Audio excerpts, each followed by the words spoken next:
Reading in bed. Right, Amanda, what are we doing today? It's Reading in Bed, episode 54. Is it 54 now? Blimey, yeah, it will be on it. And what is Reading in Bed? It's a book review podcast. Yeah, and who does the podcast? Me and you. And who am I? Andy N. Yeah, and people are wondering, obviously, I said for episode 54, of course, we were doing this monthly, so we're into is it our 5th year now then, is it? Seriously, I'm losing count. Yeah. Actually. 50 years, that's fine. Yeah, 60. Not very organised with dates and times, I'm not today, but this, of course, is the June episode. It is perhaps a little bit late this month, but it's just down to the fact when we try and do it, we usually try and do it on the beginning of the first full week in the month, Amanda, don't we? So, yeah. And with the Jubilee being on this time, well, it's kind of delayed us by a couple of days anyway. So, but anyway, and what are we doing today, Amanda? How many books have we got to do? I think we have 4, don't we? Yeah, 4, yeah. I've got 2 novels I've read that. I wrote then. I thought that'd be fun. Writing 2 novels in a book. Yeah, just wrote some novels for the podcast. Just knocked them out. Yeah, knocked them out. You just threw it out in 48 hours. But if people are wondering, actually, you remember, Amanda, a bit back, I had somebody in our spoken label that actually did that. It was actually, how many novels did he tell me I wrote? Oh, it was. Was it 60 novels in 3 years he wrote or something? Or 4 years? It's obscene like that. I lose track of the people who contact you for spoken label. Oh, I know. Yeah, spoken label was my author, artist, poet, spoken word podcast, which I usually do solo with occasional guest host Amanda. But there was one. Do you remember? I told you about that Canadian guy that had done 60 books in 4 years. Yeah. I couldn't believe it. Could not believe that one. And the cheek was, I remember it afterwards, and I know I told you about this. This shows you really that people are wondering, obviously, we love people to contact us for reading in bed because we love reviewing independent authors. And we've got one today, haven't we, Amanda? We're not going to say who it is at the minute, but the author knows who it is. But it's like it was, I don't know, sometimes it's like when people encourage people to contact us, you get any old rubbish sometimes, don't you? There's just some atrocious books out there. Yeah. What do you think? Do you think I'm right with that all really? So yeah, I think writing 60 books in that short amount of time just speaks about the quality of it. Yeah, basically. So like I said, I've been on my first novel for 30 years now, and I've still not finished it. So, but that's a story for another day, anyway. So, right, okay, now obviously, we better get on to the books because we don't want to keep everybody waiting all the time, thinking we're just waffling, which we are really, I suppose, aren't we? So, but anyway, Amanda, and that been the case, then. Obviously, like I said, people are wondering the order today. Amanda's been a bit tired out of work this past month, so she's got only 2 books ready this month to review, and I've done 3. But what do you want off me first today, Amanda? The title and the author. Okay, the author is a guy called Ransom Riggs. Not Riggs Ransoms. I read it originally this afternoon, but I apologise to the author for that. And this is Miss Peregrine's Home for Peculiar Children. Okay, so let's do a blurb to go with that. Okay, should I do it in the voice, just for our viewers? Okay, do it in the voice. A mysterious island, an abandoned orphanage, a strange collection of very curious photographs. It all waits to be discovered in Miss Peregrine's Home for Peculiar Children, an unforgettable novel that mixes fiction and photography in a thrilling reading experience. As our story opens, an horrific family tragedy sets 16-year-old Jacob journeying to a remote island off the coast of Wales, where he discovers the crumbling ruins of Miss Peregrine's Home for Peculiar Children. As Jacob explores his abandoned bedrooms and hallways, it becomes clear that the children are more than just peculiar. They may have been dangerous. They may have been quarantined on a deserted island for good reason. And somehow, impossible though it seems, they may still be alive. A spine-tingling fantasy illustrated with haunting vintage photography. Miss Peregrine's Home for Peculiar Children will delight adults, teens, and anybody who relishes an adventure in the shadows. Ooh. So we just watched the film of this. I'd already seen it, but we watched it again for me and the first time for you a couple Yeah, of weeks ago. I hadn't read it. Answer question. I've read the book to clarify before we start. But yeah, we saw the film first. Yeah. Oh well. So you saw the film a couple of years ago, didn't you? Yeah, I think I might have seen it at the cinema when it originally came out. Yeah, because the film's about 6 years old now. It is, and I'm a big fan of Tim Burton. I've seen most of his films. I hadn't seen this one actually. I must admit so. But this came off.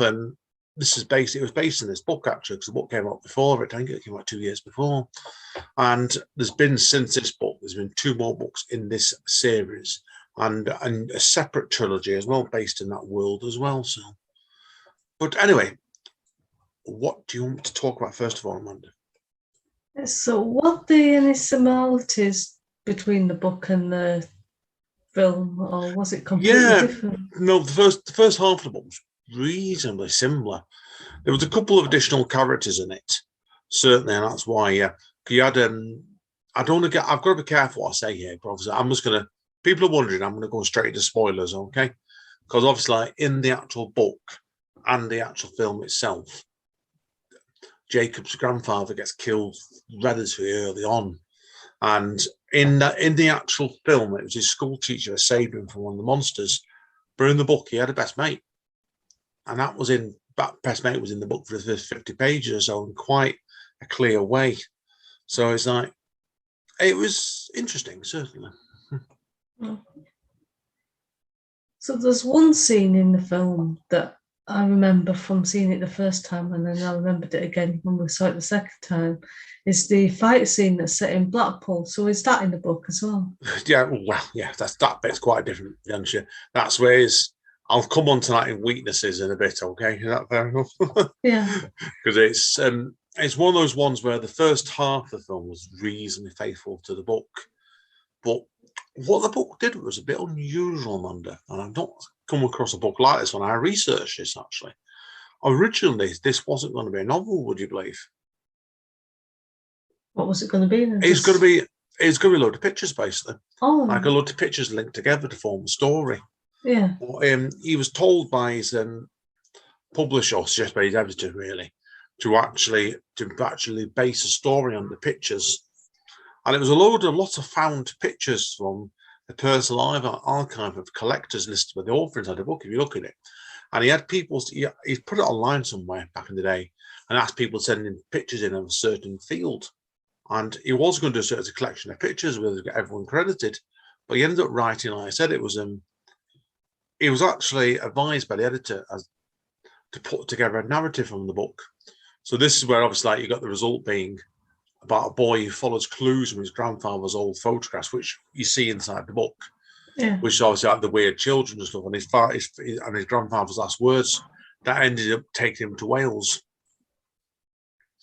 That's why. So I said it kind of followed the book, that for at least the first part it did anyway. So okay. So is there any good points you want to discuss before you move on to bad points? Yeah. I did like the atmosphere in the book, actually. Can you think really when we saw the film? Because it's good, always quite helpful. We've both seen the film relatively recently on this. How did you feel about the mood in the film, Amanda, when it went to Wales? Yeah, I thought it was okay.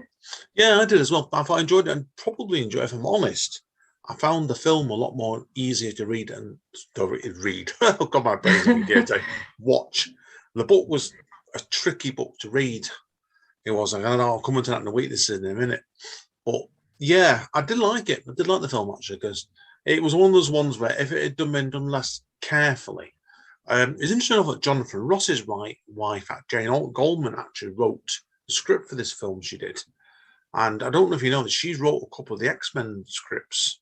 So no, I didn't know that. Yeah, and there was some places in the film, and it also implied in the book as well to a degree. It could have easily gone into young X-Men territory, which I think would have, derailed the book itself and the film as well. So I like the journey in it. I like the character Jacob in the book. I thought he was really good. And I thought the atmosphere was really good when his grandfather got killed. And then obviously, then when they went to Wales as well, he eventually met Miss Peregrine and all the rest of the children. Okay. So is there anything else before you move on to the bad points? No, there's not on the Good points. Okay, dun dun dun. It's a funny one, this, because like I said, it was the book itself. Can I be honest here, Andrew? I thought the book was too slow, to be honest with you. Yeah. And it was, I can't forget how many pages it was, the book, so I've given it to our friend Catherine since then. But the book fell flat around about the 250 page mark for me. It does seem to, you know what I mean? It just meandered off into nothing really after that point. It was a shame, really, because the last 50 to 100 pages or so, I don't know, it just didn't seem to work for me. And it was certainly nowhere near as creepy, as weird as the hype I'd read it was. The film probably kept it together more so. And how do you feel about in a book where he's put all these weird pictures in the book? You know, they're pretty well steadily throughout the book as well. Like, would that distract you from the book itself? Would you reckon? I suppose it breaks up a little bit if you're getting into a book and then there's a lot of pages with just pictures of. You've got to get past them and get back to the book again. Yeah, it distracted me after a while because I felt, first half of the book, the pictures seemed to flow really well with what was going on in the narrative. But after a while, it kind of stopped working. Whether I was desensitized from it or the pictures in the second half of the book just weren't as good of pictures to use in it. And I was wondering by the end of it whether the world he'd set up was really vivid. He wrote himself into a corner in the book and he didn't know how to get out of it. Does that make sense? Yeah. That's the full problem of the book was. I think the film version was a lot clearer. I didn't think it was perfect because the film obviously wasn't a massive success. But I did think it was a lot clearer, and it cut out a lot of the fat and the confusing subplots that were littered throughout the book and made it a lot more concise. So, okay. So, do you want to give it a mark, or do you want to tear it apart a bit more? I know I'm not. The trouble was, it's one of the. I really wanted to enjoy this book as well. Really wanted to enjoy it, but it just seemed to lose the. I don't know. It seemed to lose me. I don't know where it's my interest or the second half book. I just don't think it's one of those ones, isn't it? You've read books like that before now, where they get after a really good start, don't they? And then they seem to lose. There's something goes wrong with it. But this was his first book, and I think it probably showed in some ways. And if you've got another 5 books since, I suspect that the other books are probably really good. But it's one of those things, really. So, okay. Okay. Do you want me to mark it now for you? Yeah. What do you reckon I'm going to give it?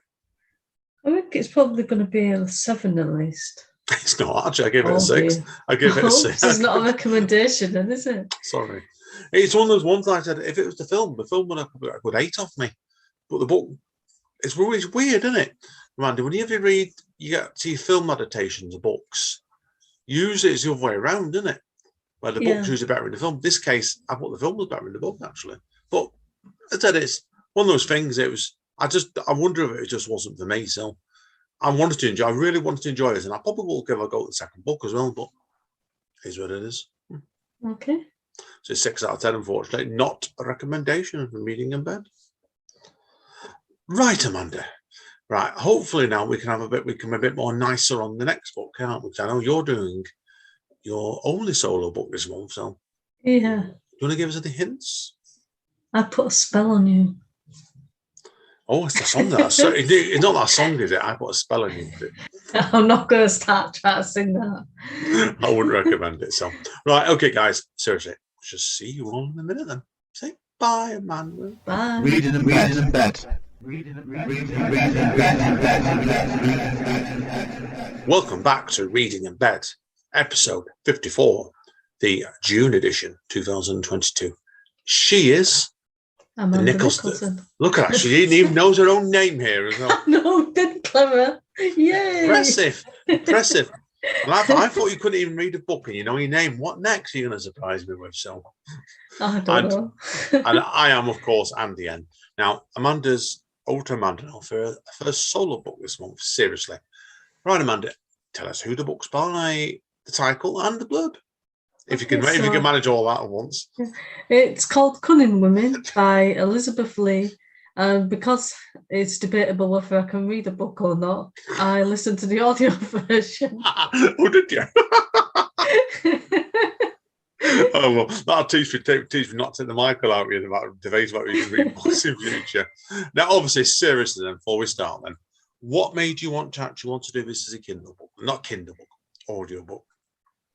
I've just restarted another trial where I get so many months for half price, and this was on my list, and it sounded really good.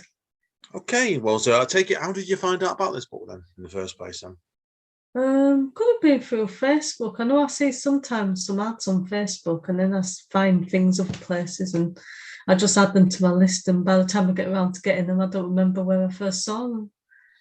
oh no, fair enough. Then. No, fair play. No, fair play. Love for that. So, sounds good to me. Okie dokie then. Give us the blurb. Okay. Spring of 1620 in the Lancashire fishing community, and the memory of the slaughter at Pendle is tight around the neck of Sarah Howarth. Her birthmark reveals that Sarah, like her mother, is a witch. Torn between yearning for an ordinary life and the desire to discover what dark power she might possess, Sarah's one hope is that her younger sister Annie will be spared this fate. The Howarth family out a message. Oh God, I can't even do this. That's weird. It's like a weird. It's very badly written in this thing. Okay, I'm going to read it as it says anyway. And if it doesn't make any sense, that's not my fault. The Howarth family eke out a meagre existence in the old plague village adjoining a God-fearing community, presided over by a seedy magistrate. A society built upon looking the other way. The villagers' godliness is merely a veneer, but the Howarth women with their selves and poultices are judged the real threat to morality. When Sarah meets lonely farmer's son Daniel, she begins to dream of a better future. Daniel is in thrall of the wild girl with storms in her eyes, but their bond is tested and the zealous magistrate vows to root out sins and sinners.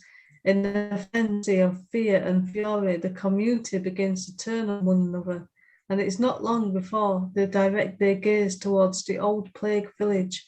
And does Daniel trust that the power Sarah wields over him is truly love, or could it be mere sorcery?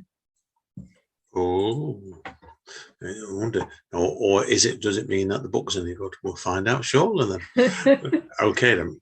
Give us the strengths, Amanda. Okay, so the blurb, apart from the wordiness of it, made the book sound good. And obviously I'm interested in stories about witchcraft, which are sort of historical fiction in a way, because the wartime when people were accused of witchcraft and driven out of the villages and killed and stuff like that. Well, for the first half of this, apart from like the occasional hint of magic, it just felt like a forbidden love story. Mm. And then with witchcraft just like occasionally thrown in, like, oh, remember, this is about witchcraft. Here's somebody doing a curse. Now back to the forbidden love story. Okay. I think the only vaguely good thing I got to say about it, it was okay. And it was nice to see that the family were close. Like normally this kind of thing I read, Yeah. you get like the mother who's poor and stuff, and she doesn't seem to care about the children. At least with this, she cared about her children. But beyond that, I've not got much nice to say about it. Oh dear, it's just one of those sort of books basically where it was. Yeah, I can imagine it. So was it quite okay? Let's try and give it more measured than a view. Okay, was it quite a reasonably length audio book to go through, or did it seem wasn't one that went on forever? I can't remember how long it went on for, but it felt like it went on for a lot longer than it did. Oh dear, that's not good. That's not good at all. Then, so I think with an audio book as well, it should be easy to follow, and it wasn't. It was. I struggled to keep up with what was happening. Yeah, from what you said and what you said in the blurb on it, and there's a good point to bear in mind who does books here really, and I think you'd probably agree with me. And this is like with blurbs on books, they've got to be fairly concise, haven't they? Yeah. And that's why it sounded like to me. I'm right in thinking that didn't sound very concise, or a blurb that you could really understand without a great deal of trouble. Yeah. Which is a shame, really. So, well, obviously, if you've got nothing much good to say, then we better get straight into the slagging off, then, hadn't we? Yeah. All the constructive criticism, as I always say, right? So I don't think it was written really well. I don't think it's the narrator's fault because the experience I've had with working with narrators for some of my own books, I think they can only work with what you've given them. So the narrator did the job with what they had. They can only read out what's in the book. Yeah, and that sounds like to me then what you're saying there. Then basically, you just admit the book was very good. So go through us. Can you tell us a bit more on the constructive side and why the book didn't work for you? I don't think there was a good sense of world building. It's supposed to be set in 1620, but there's part from the witchcraft, but that could be like anywhere within a couple of 100 years when like witchcraft was a thing and people were like accused of being witches. There's nothing to specifically say this is 1620 rather than any of the other years it could be in that time frame. Yeah, so I get the feeling with it then, nice that it was setting it in 1620 then. It didn't feel like a 1620 then, did it? So am I right in It could have been anywhere within like a 200 or 300 year time span. Yeah, it's quite poor writing that normally, I think. The next book we're going to do after this, I've got one where it's set in, I forgot the beginning of the 20th century, and they made a mistake on it, but it was a reasonable facsimile of that time period. And this clearly wasn't then, was it? So no. And then the other problem I had with it, it just seemed to drag on for parts where not much happened. And then suddenly she'd be in danger and then she won't be in danger anymore. And then she'd be in danger again. And you'd be like, what's just happened? I don't understand why it switched so fast. After just dragging on for so long. Yeah, it's clearly not been thought out very well at all then, has it? So, okay. Can you tell us anything about the main characters in the book then? I didn't hate the main character, but I wasn't really bothered. If the love interest had turned on her and said to everybody she's a witch and she'd burn, I'd have just been, oh well. Bye. Which just says it all, doesn't it? Oh dear, yeah. And the younger sister, she was just very annoying. It's like, I don't know why people think that they have to like write the younger siblings or the like youngest children in these kind of things as like being annoying all the time.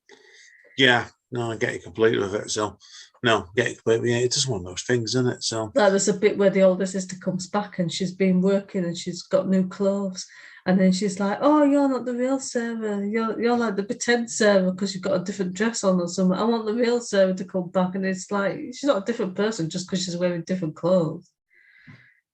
Yeah, oh God, yeah, I get you completely with it. So, it's unfortunate. So, okay, then, is there anything else you need to say about this book, Amanda, before we mark it? No, I think that's it, really. Okay, then.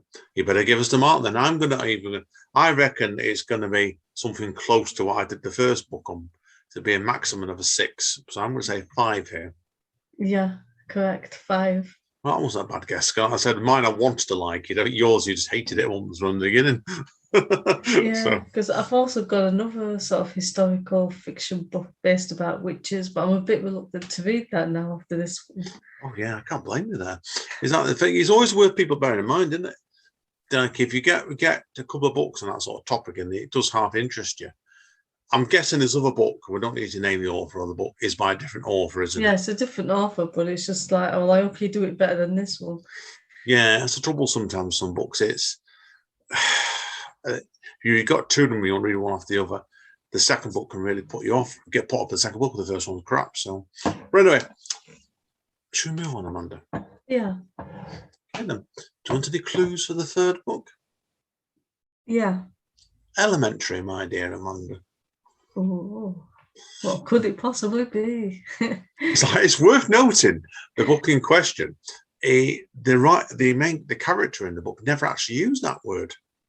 No, I did hear that, so I don't know where it came from. Yeah, well, I'll talk about that more in a minute. Okay, yeah. So, right. Say bye, Amanda. Bye. Reading in bed.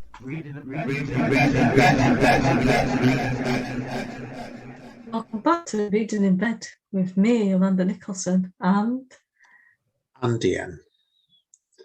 Right, okay, we better do some clarification, Amanda, don't we, seriously, before we carry on then, because I've just mentioned elementary, my dear Amanda, and the clue on the last thing.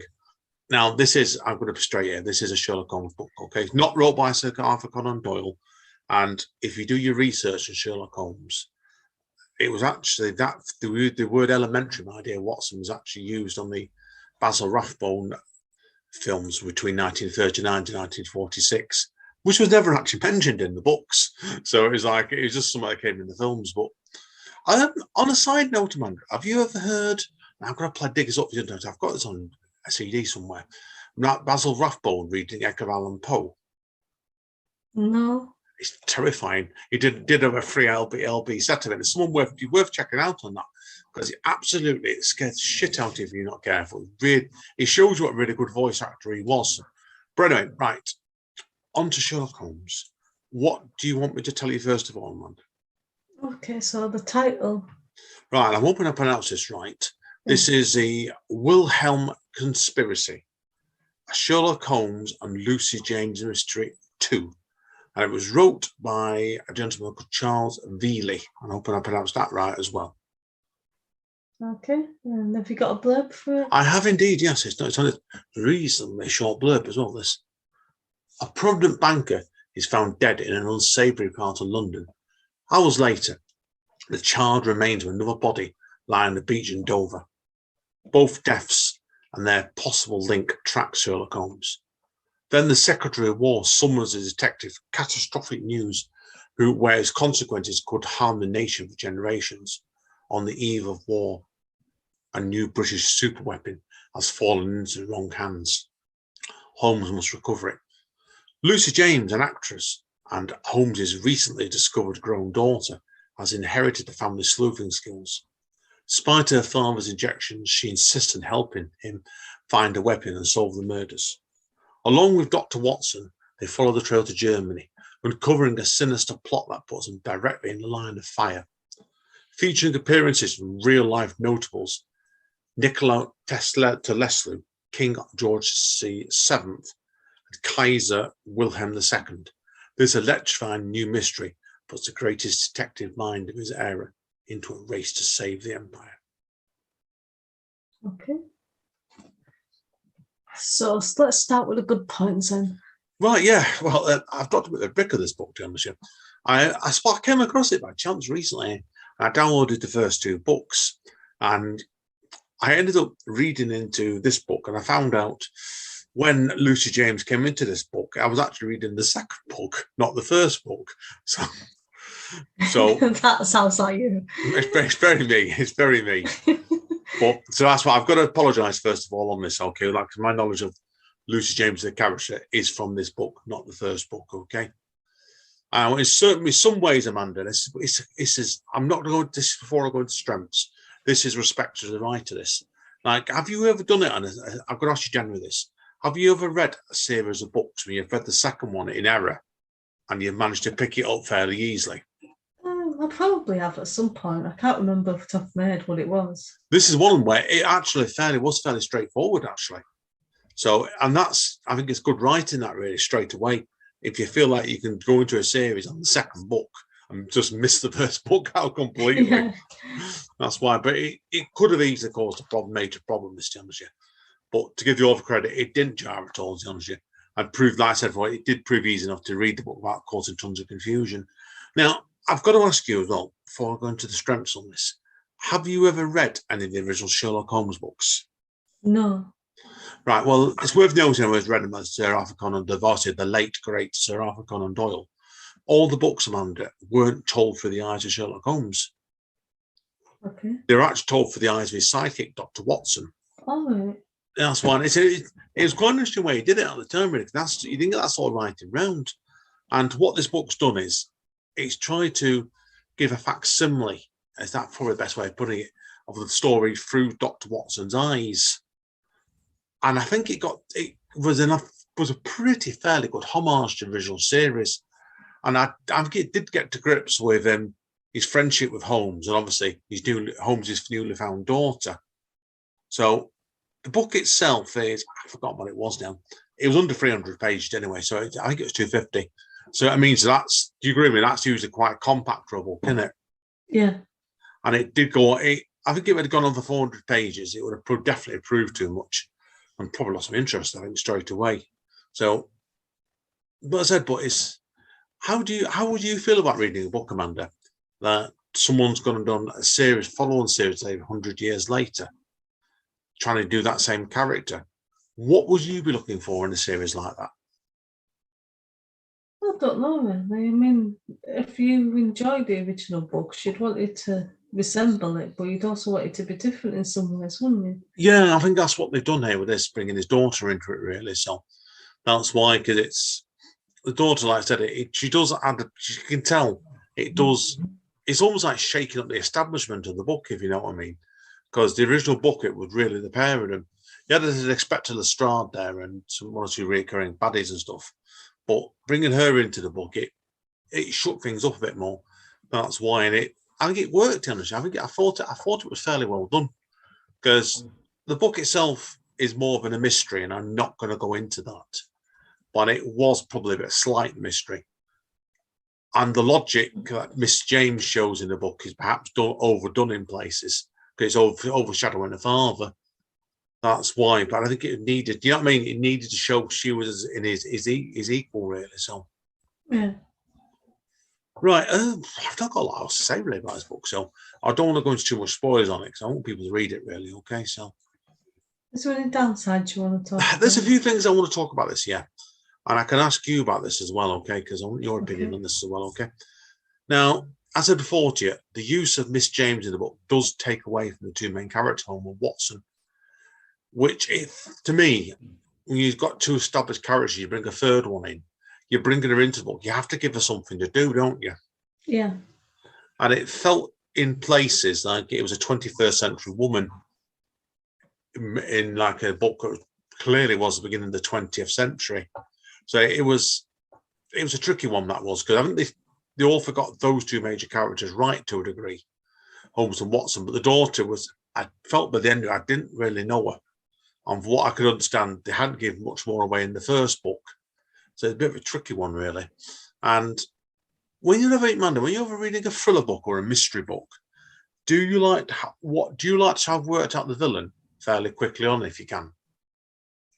Sometimes, but it depends how they do it. Sometimes they purposely do it so that you work it out just before the characters work it out. And in other times they do it so that it's revealed at the end, and then you think about it and think, right, it makes sense because of this and that and this other thing. Yeah, no, I think you did right there with that. This one, I'm no thriller expert, man, or murder mystery expert buff by any stretch of thought. We both know my dad is. Right, my dad really is, isn't he? I think my dad would have worked this one out in about 40 pages, who the killer was, to put all the major villains. But it took me probably about halfway stage, maybe a little bit more. And well, I said that's why if you're going to go into this looking for a detailed thriller, because Keaton told it's not that sort of book. It's a character development book. I think it's a slow burner basically with this. That's why, and listen, it worked. It worked. Now, there's been a bit of criticism over Tesla, the use of Tesla as well, I mentioned before in the book. I'm not familiar with this dog character at all, really, to be honest with you. But it turns out he had OCD in real life at this stage quite severely. And they didn't touch on this book at all, apparently. They ignored it. So do you know what I mean? That's a bit of a gamble, really, isn't it? Yeah. And I know it's upset a few people, that one. But again, it's not a character I'm not familiar with, sort of person, so I can't really talk about that. And it's either into his decision, really, or worst, a badly researched idea. So take your pick. Okay, so do you want to give it a mark out of 10? Yeah. Do you think, before I give the mark, I found out before, I thought there were 9 books in the series. There isn't. There's 31 stories been told, apparently. Oh, so I know, a bit more than I expected. Do you think I'll read more on this before I go any further? I think you'd probably read more. I don't think you'd read off 31.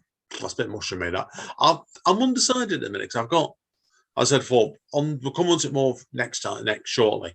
We both know what our books are going to be for next month already. That's why we've got a book coming in for August. I don't know if I'll read no one of these as quickly, but who knows? So, what do you think I'm going to give this out of 10 then? Possibly a 7. I'm going to give this an 8. Okay, so it's a recommendation. Yeah, it's I enjoyed it. And first recommendation of this episode. Is it the only one? Who knows? That's all I'm going to say. Now, obviously, we don't want to give too much away as the next book, Amanda, do we? So, but the next books are all going on to Poet's Corner, and this one's actually a book of a friend of ours. So, and we're not just reviewing it because he's my friend of ours. We just take that, Amanda. Don't we? Over to carry on. Yeah.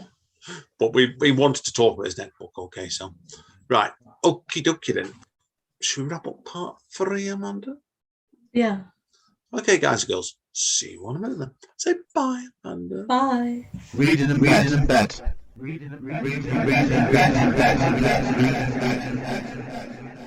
Okay, guys and girls. Yes, back to part 4. Reading in Bed, episode 54. She is Andy N. Mrs. Andy Amanda then. Yes, and I'm Amanda. And then I said Andrew Steele. Then for a second, just to confuse matters. Andy Steele. To confuse himself. Of course, seriously, I am Andy N. She is Amanda Nicholson. Okay, so right now the book we're going to talk about today. Now the last one is this is Run to Poet's Corner now, Amanda, aren't we? Yeah. Yeah. Would you like me to do the blurb and the author's name? Yeah. Okay. The author in this question is a lovely lady called Sarah James, also known as Sarah Livesey, just to confuse matters. I don't know why she does it this way sometimes. But the book is Blood, Sugar, Sex and Magic. Should I go on to the blurb, Amanda? Yeah. Okay. Blood, Sugar, Sex and Magic is award-winning Sarah James's exploration of 40 years of living with type 1 diabetes, a life-threatening autoimmune condition that is now treatable but remains incurable. This collection tracks her personal journey from diagnosis, age 6, to adulthood, including the highs and the low points, as well as the further long-term health risks lying in the background. There are poems of pain, but also of love and beauty, taking in motherhood, aging, and establishing self-identity in a constantly updating world. The route to some kind of acceptance and belonging may be troubled by trying to escape, but also holds more light than your eye will ever allow. Okay, then. Right. Where should we start, Amanda? That's up to you.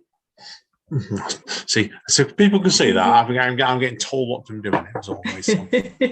Now, like I said to you, I don't know what Amanda feels about this, but when you're always trying to review poetry books, I think it's a different beast, Amanda, isn't it, than reviewing a novel, isn't it? Yeah, I think with this one as well, because it's more like a personal diary, but in poetry form. Yeah, it's a really personal book, Sarah. You can see this because it's a pleasure that we actually know the lady and we count her as a friend. But the thing of this is, like, it's people know is I'm also diabetic myself, and I got registered with diabetes when I was 39, which was 12 years ago now. In Sarah's case, she got registered with it when she was 6. And there's a poem on page 24, whereas this one, like, it's now, Amanda, open the book up for me, okay? I want you to be able reading the book because we've got one copy between the pair of us, so I've got plenty of notes on it. I know what I'm talking about. I want Amanda to understand what I'm talking about this one more. Now, it's interesting to know because I talked to my dad about this before, because about diabetes, like it's back in the 80s when people obviously got registered with diabetes, like type 1, like Sarah did. Because my dad got it when he was, I think he was 62, if I was correct. He's 86 now. So my dad was over 20 years ago. And he was telling me, man, I don't know if I mentioned this the other night to you. Like, he worked with somebody over at GEC, the engineering firm in Trafford Park, back in those days. And that's where this poem's really haunted me, this one. Because when you got diabetes like Sarah did back then, it's the injections. It was like a big glass needle. It wasn't like you. Have you ever seen your sister Tracy? Oh, sorry, I'm going to have to out your sister, unfortunately. Yeah. But I know your sister, your older sister Tracy's diabetic, isn't she? She's type 1. And you've said you've seen with these tubes as well, haven't you? So yeah, I think my only memories of diabetes in the 80s wasn't someone I knew personally. It was because we used to watch Brookside and there was a character on there with it. It seemed like it was like probably one of the first diabetic characters or major characters anyway. And it seemed like this really awful thing. And I know it still is in a way, but compared to then, I think it's more manageable now at least. Yeah, definitely. And also, I think this poem I want to talk about first of all, because she's talking about it when back in 1981, and at that time I was 9. Like Sarah's in a couple of years. Well, I'm not going to age her, but anyway, right? She's a lady of a certain age, right? So yeah, but you think really when you talk about the image of that poem itself, it's really quite shocking image, really. When you're talking about it, like you said, like you talk about the actual syringe you'd inject yourself on your side is glass. Yeah. That's really, really quite a harrowing image. And you think really like a 6-year-old has got to go through that sort of image. Like that, and then their life almost from the beginning. So like it's when I got it in 2011, it took me 6 fucking months to work out how to use the bloody syringe. Couldn't get me head around I it. would not like having to inject myself. It's like my sister just does it now without thinking about it, and she just happily, just like she can't even feel it anymore. Yeah, It's like I just can't. I don't mind going to the doctors and like getting like vaccines or injections or blood taken if they're doing it. But if I've got to do it myself, I think I won't be able to do it.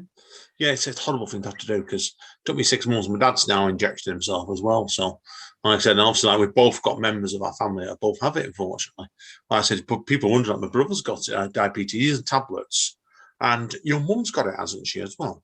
Yeah, I can't. I think she was on tablets. I think recently, I think she's had to switch to injections. I'm sure she has. Yeah, it's very likely when you get to a certain age like that, Yeah. if you're on tablets like I am, I'm expecting the ones didn't crack an injection time I get into the 60s, that's for sure. But yeah, we just talk this book really. Like I said, it was like this poem, the full book's got some pretty harrowing images in it throughout it, like you said, Amanda. And it does come across like a diary side of things. Now, Yeah. some of the pieces are more, frankly, more graphic than others. But like it's, have a look at Amanda. You've got page 21 there at the moment. Now, Yeah. I found this really interesting, this piece as well, because the title of the piece is obviously "Listen, the silence is in pain." Now, can you read out to people, Amanda? Because you've got the book in front of you there. There was a number of other words, wasn't there, that have been crossed out. It's almost like she was debating. The writer was debating that. Yeah. The title. word's difficult and then hidden disability. Yeah, now that's really interesting. What does that say to you, Amanda? Then, been a writer yourself. I'm not great at putting words together like that, so I was like trying to fit them together, and I think she's done it in a different way yeah, because how it should have been before they were crossed out. I couldn't work it out, but well, I'm sure nobody else can. It's just me. Well, I think with this one, it's what she's saying is like you think really like diabetes is a hidden disability, isn't it? Yeah. That's what I think she's trying to get at with the title of this, and it was a clear point that diabetes is an invisible condition, something you can't see on somebody walking down the street, and the full piece of that is really, really, frankly, quite shocking. Again, it's really quite a hard-hitting piece, that one. But she's made you right. It's got that very sort of diary aspect about it. And it is very, very, very personal as well. So it's straight away. So now, what I want to talk about next, Amanda, we're going to do something we've never done before. We're reading it back now, aren't we? I don't know. Oh yeah, we're going to play an extract of the of reading it. Sorry, Sarah. You can tell we have planned this and everybody reading. Yeah, we agreed. Like, because I've just done a spoken label session, an interview podcast with Sarah about this book, and it's going to be coming out about some point later in June, a couple of weeks' time. But Sarah actually kindly actually recorded one piece for us, which we're going to put in now because it's. I think sometimes, and I think Amanda would agree with this. When you're reviewing poetry books, you've got to have an extract of it to show you how the author does the language. And I don't think we could have really done Sarah's book here any justice. So that's why Sarah has actually kindly read for us a piece called Things I Might Tell My Younger Self. So we will see you all in 2 moments when this is done. Things I Might Tell My Younger Self. 1. Don't stare at me, girl, like old age is the only thing you see here. One day you too will count your life in wrinkled wisdoms, less shiny than proof rocks, coffee spoons, though their texture curls from inverted curves like cream, softly stirred through. 2. You'll flutter years on chasing after who you really are, only to find your whole life's a string of distractions, trying to escape from who you are. 3. Do not trust the mirror. It reverses more than left and right, though it holds more light than your eye will ever know. 4. The apples of your eye, your babies will consume you. Your kissing lips contort to the shape of your parents' voices. Reflected in your son's irises, your face will crease. You'll find yourself walking in the shadows of your own faults, caught in guilt-framed likeness. Yet you will love in them what you cannot love in you. 5. Already the you who reads or writes this is different to the you who started this poem. Meet yourself again for the first time. Right, Amanda. Okay, obviously Sarah's read out that wonderful poem for us. Now, you think really with that one, if you look at the manuscript and that one, Amanda, on that last piece that we just read out there, Sarah sent in to us, I think that's quite an interesting piece, that one, and I'm glad actually she actually chose to record that one for us. What do you think? Yeah, because there are quite a few that are very personal that are only relatable to her. But this one I think is relatable to everyone because obviously we all get old. So I think everyone will be able to look at this and sort of think, yeah. Yeah, I do as well. And it was some of the pieces in the book, it's all about diabetes. Obviously, I said, well, this one's it's not as direct, this one, is it? No. But instead of like I think she made this one actually is the second to last poem in the book, and I think it was a good choice for us to read this one out. So it's like it was she's looking at herself, obviously, like I said, it's how aging is going to impact her on her diabetes, and like we're coming out of image, like, do not trust the mirror, it reverses more than left and right, or it holds more light than your eye will ever know. That is really quite a touching section in that, really. And she obviously goes in that guilt-framed lightness as well. And I agree. You think really with that, man, then obviously like she read out the poem that came after that was to finish the book off with self-forgiveness. So it's like really that she's forgiving herself, isn't she, really, throughout the full of the book all the time. Everything she's gone through, her family, and it's really, really touching. Now, is there anything you want to specifically bring up about this book, Amanda, before we move on to the last poem we're going to talk about? No, I just think it was so personal. It's hard to really write a review on it sometimes because if it's something so personal, it's almost like you're sort of judging the experience rather than the poem sometimes. Yeah, I've got an incomplete book knocking on the diabetes myself, and this is respect to Sarah. It's actually made me want to sit back and have another look at that, and I might share it with Sarah as well. So yeah, Benno, you're right. It's my favourite piece in the book was one that actually wasn't really about diabetes, but it was like an interlude, really. And if you go and look at page 86, Amanda, I know you've got the book in hand there. This is one called Freshly Baked, and it brings hope, really, towards the end of the book. It just looks at an ordinary memory of baking with a mother. Yeah. Also, what I did when I was that age, and it was like I remember my mum teaching me and Louise, my sister, obviously, how to go and bake scones when I was 7, 8, and Louise was 6. Did your mum do anything like that when you were growing up? Yeah, we used to bake together. But I didn't know you bake scones, so you can bake me some now. Yeah, no, that's not going to happen, right? That's not going to happen because I can't remember who did it now. It was 40 years ago over. So, but I said, it was like, I remember my mum was very good at that. She wasn't. If you look at that poem, like I said, man, do you agree with me, won't you?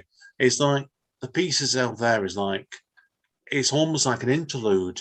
They're showing like, despite the fact, pardon my English, all the shit Sarah went through when she got diabetes when she was 6. That's the sort of piece where it shows she still had glimpses of a normal childhood, really, didn't it yourself? And that's why. So I love that piece. I really like. So I could really relate to that one. Now we have to touch on weaknesses, don't we? Yeah. I want to know what you think of this one. There's no bad part in this book. I think it's one of the best poetry books I've read for quite a while. This one, but the book's not an easy read at all. And how did you find it, man, when you were reading that book? Yeah, I wouldn't say it's a weakness as such, but it's just because of how personal it is. It's like not everyone's going to get everything in the book. Yeah, that's what I'm thinking about. Yeah, I agree with you. And I think it's not you read some poetry books, I mean, a lot of poetry books I've got to read slowly, haven't they?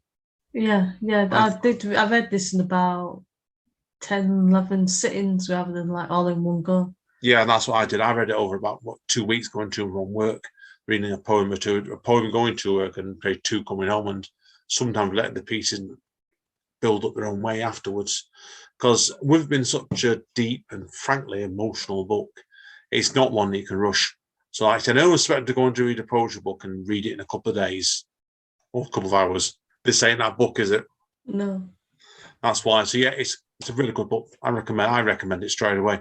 And I know Amanda does. So we better get on to markings, Amanda, don't we? Yeah. Ladies first. I'm going to give it 8 out of 10. Guess what I'm going to give it? 8 or 9. 8 out of 10 as well, right? That's a recommendation. Very, very good book. Well worth your time this one. You can pick it up in all the usual places. So anyway, Amanda. Okay. Now that is it for episode 54. Have we got any hints of what we're reading at the moment? Yeah. Yeehaw. Yeah. We're both reading at the moment, frankly, a very unusual book by the thriller writer James Patterson, which is not normal. James Patterson writes thriller books, Amanda, is it? It's who he's written the book with. Yeah, that one caught us that way. Yeah, he's co-wrote a thriller book. Is it called Run, Rose, Run, is it? I've got the book down, yeah. And that's with Dolly Parton, who's done an album with it. And we're both somewhere about 40% into that at the moment. And I'm reading another book called The Outrun as well, and I forgot the journalist's name, about a woman living with alcoholism as well, so just a nice cheerful book as well. But I said, I don't know what Amanda's other books are going to be next month yet. That she'll surprise me. Yeah, I'll surprise myself as well. Right, guys and girls, seriously, okay? That's it for today, okay? So we'll wrap up now then. Amanda? Bye. See you all next time, guys. Stay safe and stay over. And stay by, Amanda, again. Bye. Reading in bed.